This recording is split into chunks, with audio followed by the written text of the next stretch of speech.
Hello everybody, today we're going to be talking about how the Fromsoftware parent company got hacked by ransomware gang, threatening to release internal data.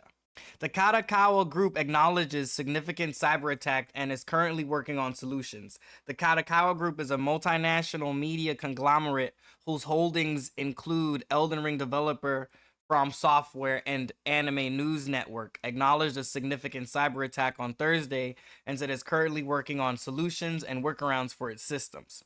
Before we get to the rest of the video, make sure to like the video, subscribe to the channel. I'm trying to get to 250 subs by the end of August. In a lengthy update, Kadokawa Group said that popular Japanese video sharing site Nico Nico was among the hardest hit by the cyber attack, with all services suspended since June 8th. It did not acknowledge Fromsoftware, and it's unclear what impact the hack had on Elden Ring developer, if any. This is making me think, is this the reason why my load times are so long for the Elden Ring DLC? The ransomware group that perpetrated the hack posted a message saying that it had managed to download confidential and other information, including the personal information of employees. Kadokawa Group said that it is investigating the extent of the leakage with external organizations. The acclaimed game studio is just one small piece of the Kadokawa Group, which is heavily involved in book publishing, the video sharing service Nico Nico, and other media-related enterprises.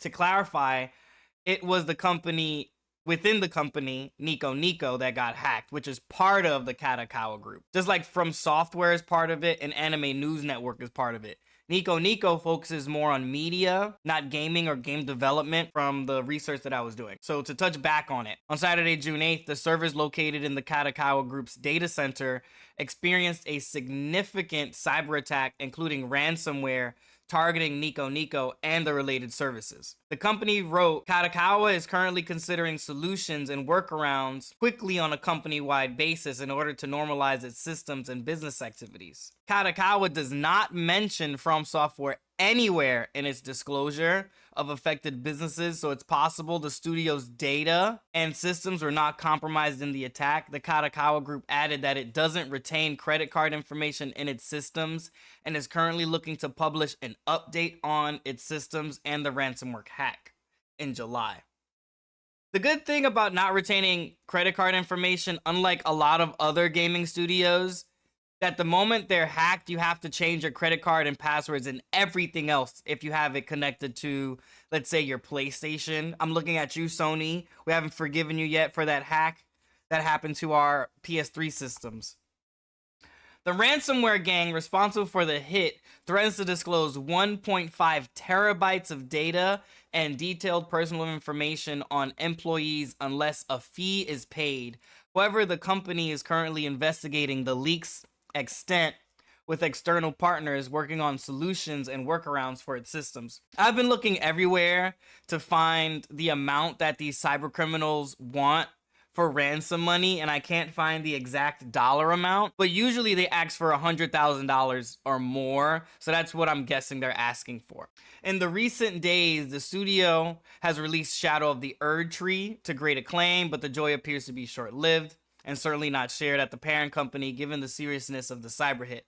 As Kadokawa's internal systems were compromised, details such as contracts, legal texts, and various personal data were exposed. So I'm guessing the hackers have whatever contracts, let's say if they're working with Nintendo or working with Sony or creating other games with other franchise names, those contracts could be leaked and we can get a massive leak of Fromsoftware games coming forward. The hackers were given a deadline of July 1st for their ransom to be paid. Otherwise, all of the data will be released, including the confidential life details of many Japanese citizens, adding to the company's strife in a race against time to respond and recover. Kadokawa finds itself in a difficult, compromised position now, but without the unlikely event of satisfying the hackers' demands, it will strive to protect the company and the personal details as best as it can.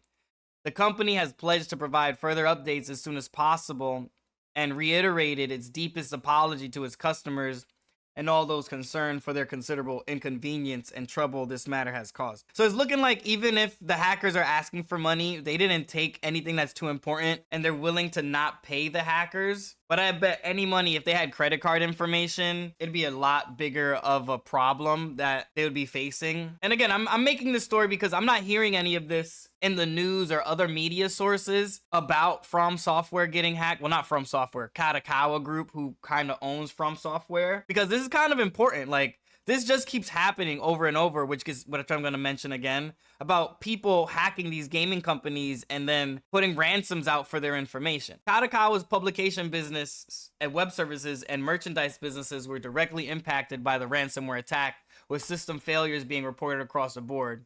For example, Nico Nico Family Services and the distribution of ebooks, such as the Elden Ring manga, on Kadokawa-based services are still suspended. Fortunately, the attack's impact on Kadokawa's merchandise business appears to be limited, so shop services will continue. Kadokawa will create temporary pages on its working online shops for users who are unable to log in or access them through their accounts. External professional organizations are helping Kadokawa investigate potential data leaks stemming from the attack. Results from the investigation will be made available and reports soon. Kadokawa is unsure about the cyberattack's impact on overall performance for the current fiscal year. That means they don't know how it's going to impact them making money. At the very least, Fromsoftware's Elden Ring Shadow of the Erdtree expansion is a highly successful release for Kadokawa Group, and the base game has already surpassed 25 million copies sold worldwide. Yeah, Elden Ring made a ton of money for that company. This isn't the first time Fromsoftware partner has been hacked. Bandai Namco also suffered a ransomware attack back in 2022. Several other video game companies have as well, including Capcom, CD Projekt Red, and Insomniac Games. A now infamous data breach at Rockstar Games in 2022 led to the leak of an in-development build of Grand Theft Auto 6. Everybody knows about that. That was a crazy leak. That came from working online. In the aftermath, the studio moved to limit remote work, as part of an effort to increase security around its games. So to summarize, Fromsoftware's parent company, Kadokawa Group, was hacked for personal employee information and other internal data, including text messages and contracts. No credit card information for customers has been hacked that we know of so far. There is no information yet as of how much money these cyber criminals actually want and ransom money as the last update. That's been the most recent cyber attack on a gaming company. If you made it this far into the video, I have another video about two old gentlemen from New Jersey stealing $30,000 in shopping carts and making cash for that, or an Elden Ring video of me preparing for the DLC. Until next time, have a great day. Peace.